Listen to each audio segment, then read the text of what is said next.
you have to start with the data. I think a lot of economists and strategists sometimes start out with the conclusion of how they think things would unfold, and then look for the data that'll support it.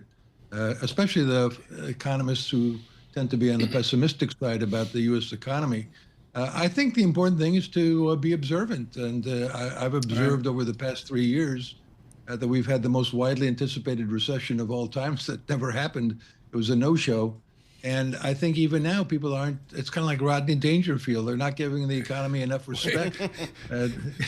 It's amazingly resilient. And that's percentage of the audience doesn't know who Rodney Dangerfield is? Right, exactly. You're dating himself. He was in Caddyshack. We'll leave it at that. Ed Yardeni, the economist Jimmy Kimmel, was going after Lawrence Kudlow over at Fox Biz last night.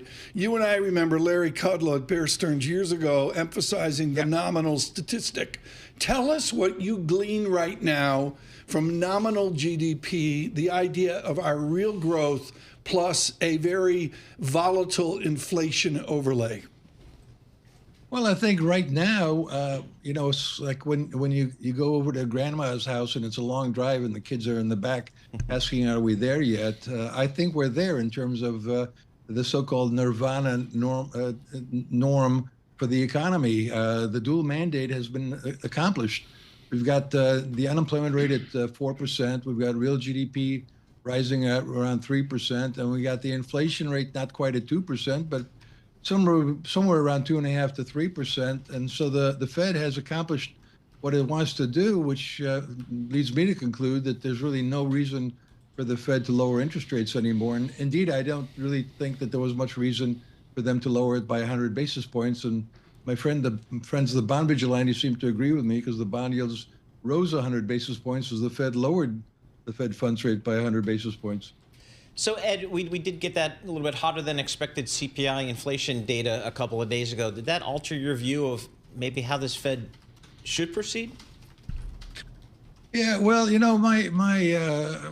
sometimes the way I look at these numbers is when they support my story, they're good. When they don't support my story, they're bad, or they're going to be revised. And I don't know that the CPI is going to be revised, but I think there are some funky things that happen at the beginning of the year. A lot of companies raise their prices. I know the data is seasonally adjusted, but I'm not troubled by the inflation outlook.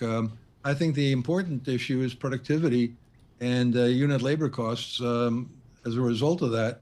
And the productivity outlook has been strong. I think it's going to get stronger, and that's going to keep a lid on inflation.